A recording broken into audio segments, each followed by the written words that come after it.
I just want to say thank you so much for joining my Woman in Media podcast.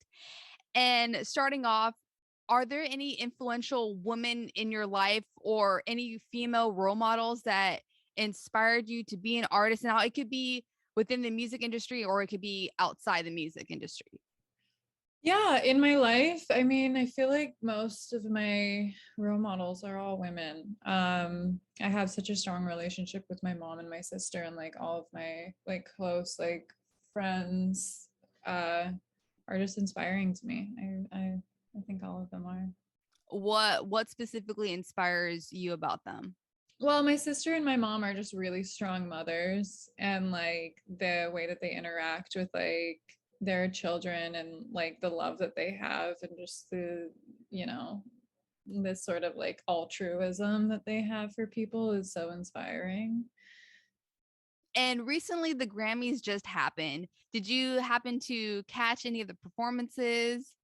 No, I didn't. I wanted to, but I just like don't have TV right now, which is not like a like pretentious thing. I want to have TV. I'm just like too lazy to set it up. So I didn't Right? see any of the performances, but I do want to watch. I do want to watch them. I do Do like you the Grammys.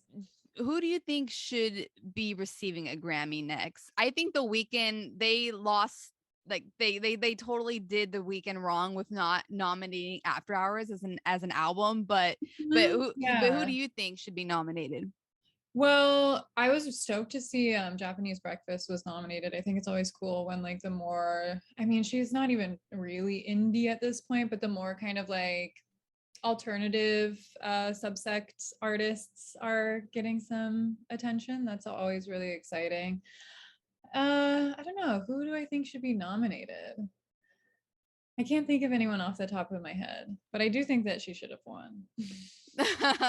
Right. And also another thing too, there was a discussion of an interview I was watching, and they were talking about how the alternative and the rock scene seem to always be like pushed away. Like we never get to see the airing of the awards or the performances, but Yeah. hopefully that does change in the future. And I know that recently you got signed with Egghunt Records. Mm-hmm. Who else on that roster should we be aware of? Oh, there's a lot of really cool artists on there. They just put out Alyssa Midcalf's record, who is out here in LA, where I live too, and she did a great job with that record. She did everything herself, and it's really cool. They put out Lucy Dacus's first record, which I think is like if any Lucy Dacus's fans haven't gone back and listened to that first record that they put out, they should listen to it. It's really cool. They have like a Sarah Bug record, which is a great, I've just been listening to that a lot lately. They did it last year, and then there's a few others that are really incredible. So you're back in Southern California, because I was reading that you were also living in Michigan as well. I've moved around a bunch. I grew up in Palm Springs, and then I was in Michigan for a really long time. But yeah, I've been back in LA. Well, I've been back in California, new to LA since September. Gotcha. And now Okay. I'm ready to be like set my roots and be based here because I've just been loving it. I've started to play shows and everybody's so nice and welcoming, and it's just been really great. Yeah, I was going to mention that because I've been checking out your Instagram stories and you have been playing shows. So how is that like coming out of the pandemic, playing live shows to an audience? And then also, you have a new album dropping. It's funny because I already got a sneak peek of it. So it's like, to me, it's already out, but it's not out yet to the public. So how's Yeah. that like playing your new material when it's not out yet in front of an Then audience? yeah, the new material's been going over really well. Playing it to an audience who hasn't heard it yet is, it's honestly, most of the people going to my shows haven't heard it yet because I'm so new here. So it's like my friends and family who come, and then other people who have just never heard of me. So that's been really exciting to like kind of meet people who are like who have been in the scene for a long time and that are like welcoming and like able to kind of bring me into like what's going on here, because I am so new and playing shows coming out of the pandemic. Well, I guess, I mean, I don't know if we're ever really coming out of the pandemic, but like coming out of like these lockdowns and stuff has been so exciting, because I haven't, my first show in 2 years was like last Thursday, and I haven't really been playing at all. and it's just been really fun. Like I've gotten the bug. Like I played my show last week and I was like, I just want to do this like every day. Like I missed it so much. So you said that maybe a lot of people don't know you because you're so new. However, this performance is not new to you because you're very familiar with stage presence and whatnot. So what have you been learning that's new to you now, coming back as more of a solo rather than being in a band? Just the songs are new. The songs in the crowd. I've been playing solo with Primer for a long time, and that's been like its own learning curve where I would love to like bring in some more people on stage with me. But it's just so much, I feel like I have so much control with like booking and like, just playing gigs if I'm just doing it by myself, but I'd love to get more of a band. Um, but I've just been playing solo for like a couple of years, and it's, I feel pretty familiarized with it being up there alone. Now, I read in your bio that you're self-taught. You were learning as a teenager music. You started a band when you were 18 years old. Was that a nervous decision that you made that you wanted to pursue music as a full-time career, or you just knew deep down this was what was meant for you? I tested out of high school because in California you can just take a test and get your diploma. So it was just like very accessible for me to be like, oh, I don't have to be here if I don't want to. And I really didn't want to. I really, really struggled with it and I really didn't like it. So after 2 years, I just stopped going. And then like it was a year or two that between like joining a band, because I always liked to sing and I was always singing. So it was like, I think I'll start to like learn how to play something along to it. And then I just like, I picked up guitar, picked up drums, picked up bass, picked up synthesizers, and it all just started coming. And I was like, this is it. It clicked into place. And then joining the band just happened because it was a friend of mine who like needed a bass player. And so I started playing bass in her band, and that was kind of like spiraled into like, we started touring and we started playing festivals, and it seemed accessible, that like making music and doing things and being part of communities and stuff was like tangible and reachable, and it just all kind of happened. Yeah. And you talk about how that it didn't seem like you didn't enjoy school as much, but was there any like music classes or a choir that you kind of enrolled in, and it kind of pushed that well, love for music? well, I did music theater when I was a kid, so that was like a big part of my background, was singing on stage in like a musical.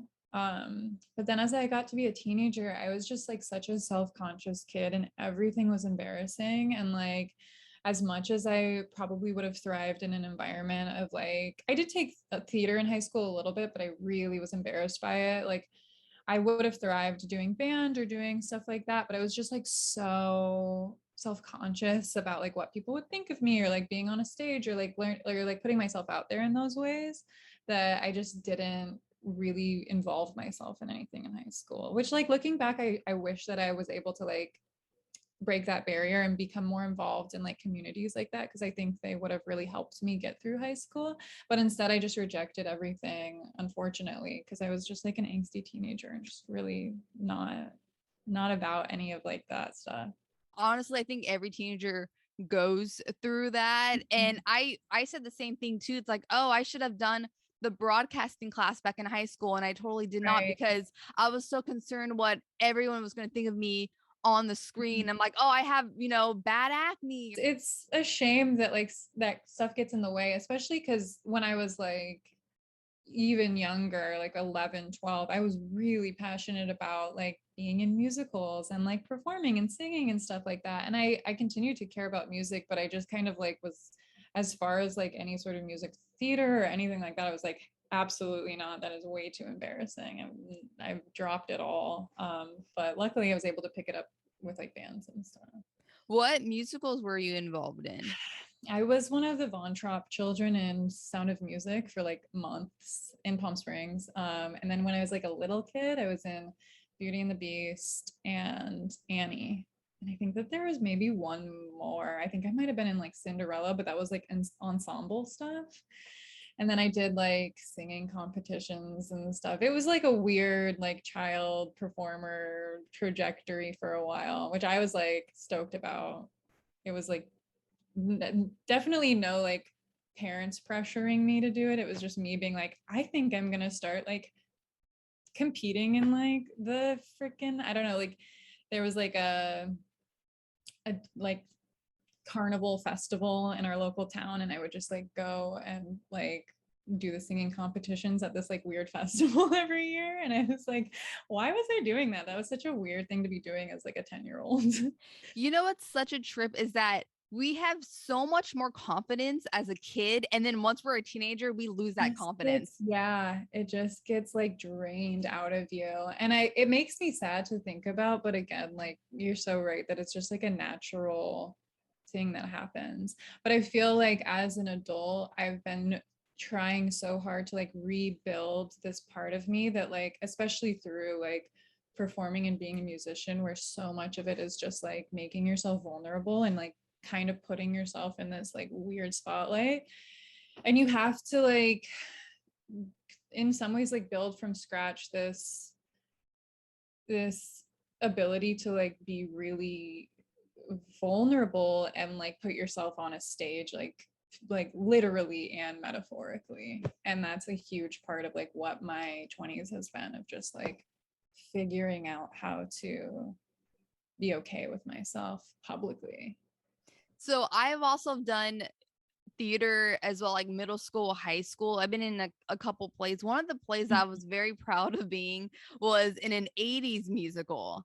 And I think being involved with that play, as well as the soundtrack to Grand Theft Auto Vice City, it got me into 80s music. What Mm-hmm. kind of got you into that 80s inspiring sound?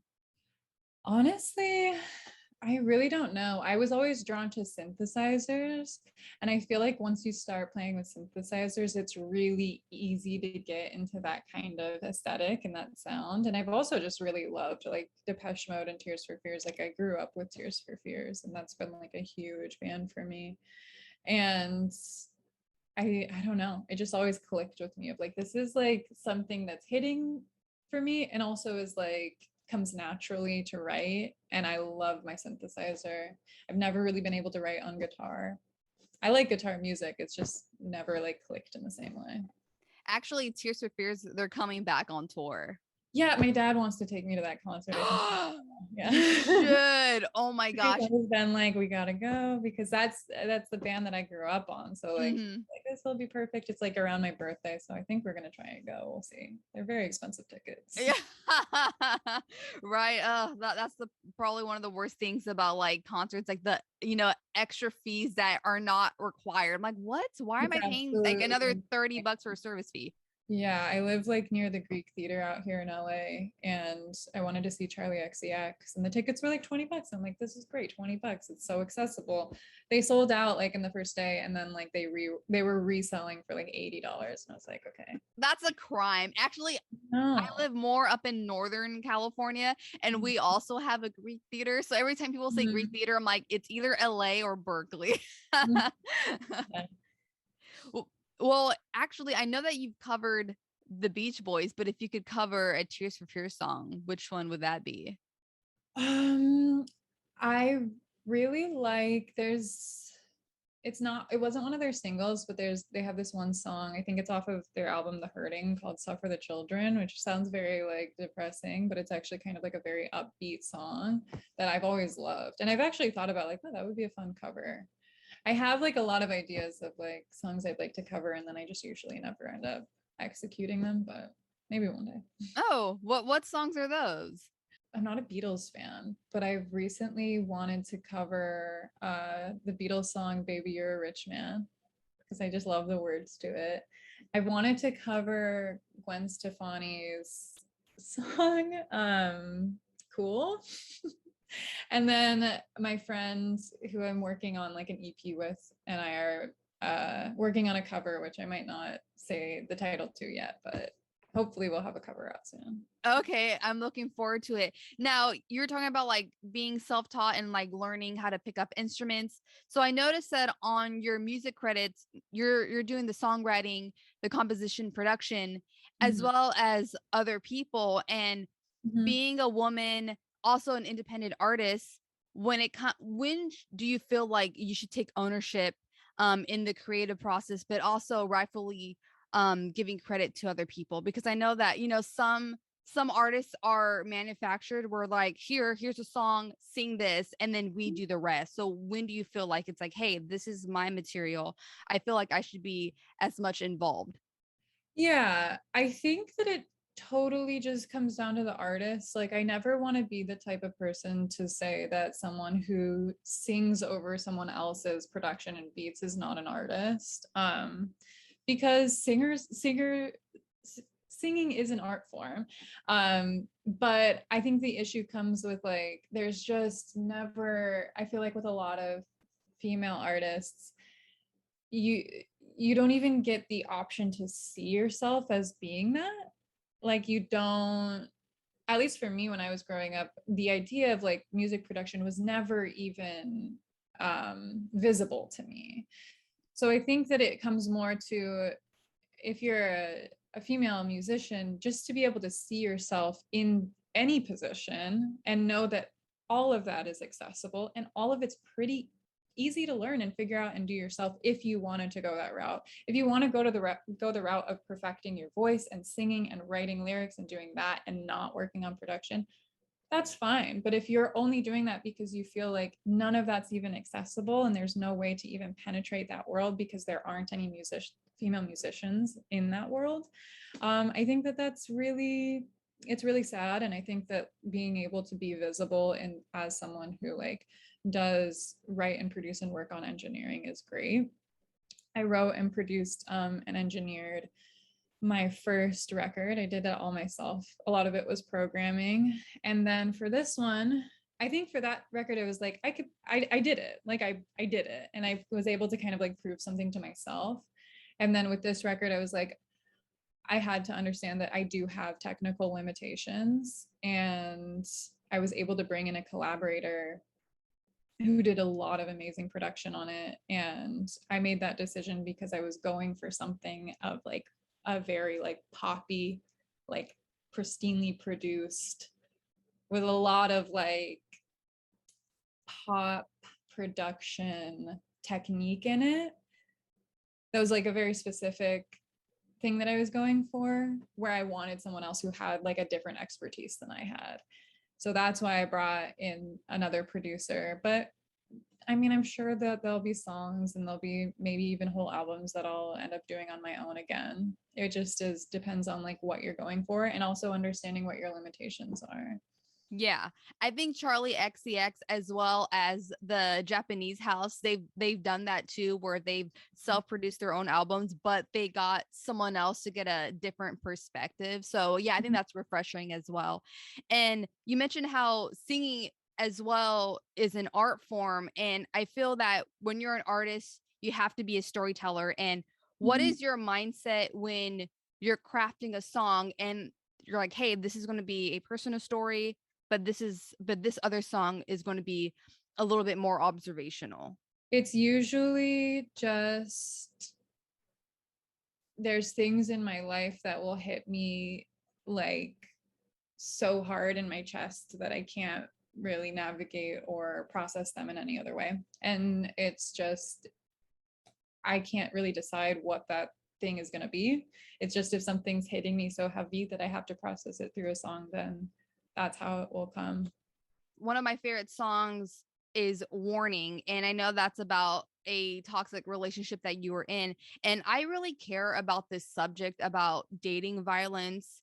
Can you tell me what are some warning signs that people should be aware of if they're involved in a relationship like that? I mean, I think that it just comes down to feeling like you've lost something within yourself. I think that, and I think it's such a specific thing when you're young. Like if you're entering a relationship to fill something. But truthfully, what I've learned is that it's so hard to come to these things from anyone telling you them. It's such an internal thing. And I think that I I never shame anyone for being in a situation where they could be struggling, but just to empower and support someone who can leave. And that's kind of what the song is about, is like to just celebrate moving on and like being able to end or remove yourself from something. Because there are, I could give a list of all the things to look out for, but truthfully, it's like such a personal and internal thing for so many people. And I think what it comes down to most of the time is just feeling a disconnect from yourself. Mm-hmm. Yeah, a disconnect from yourself. And I know that one of the other things too is that what your abuser will do is try to disconnect you from other people. That way you're primarily focused on your abuser. Mm-hmm. Yeah, absolutely. So your video was filmed in the desert, the Mojave Desert. Actually, that's probably one of the first deserts I remembered as a kid when we were like learning like geography and stuff like that. But I know also going back to reading your bio, there was a time where you kind of like rejected where you came from, but now you've accepted it. Again, it's like this whole adult thing, you accepted where you came from. Can you tell me how it was like growing up, like in Palm Springs, your childhood? Yeah. I wasn't we did some traveling around the US, but I wasn't exposed to like a ton outside of the desert. So to me, it seemed pretty normal to grow up there. But then as I got older and started touring and like visiting other places, I realized that like it's such a specific upbringing to be in like a tourist destination, because Palm Springs and the desert it functions only on tourism. So basically your role in the community is to just provide a space for other people to take up and use up the resources and enjoy and then leave.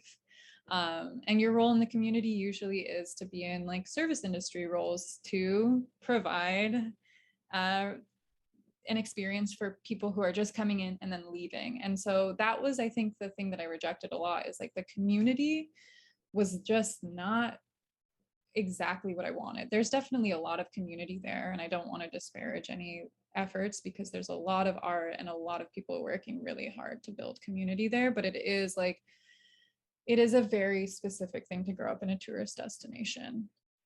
And I think that I just rejected a lot of that for sure. But now seeing many places and living many places and going to almost every state in the US, continental state, like I come back to the desert and I realize this is an incredibly like specifically beautiful place. And it's, regardless of if I think it's beautiful or not, it's still my home. Like there's never going to be any other place that's home to me. What's something you would never give up aside of music?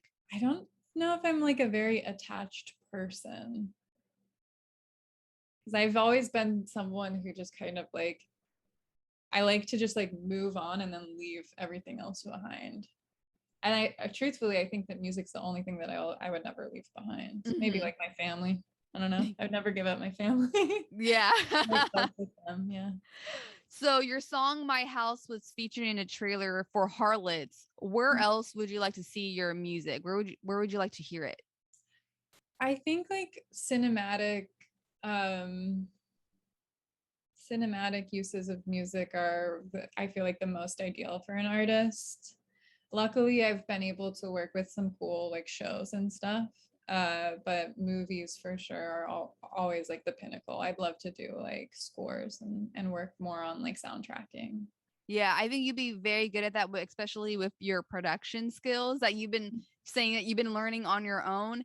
And I know that your project Primer, it comes from that time traveling movie. So if you could travel to time, where would you go? 70, like movies set in the 70s in the valley. Like I've been getting really into like LA in the 70s, maybe like late 60s, but there just seemed to be like some sort of like magic of like kind of old Hollywood, or like even in Palm Springs of like the 60s and 70s era, or like in the valley of like that time period.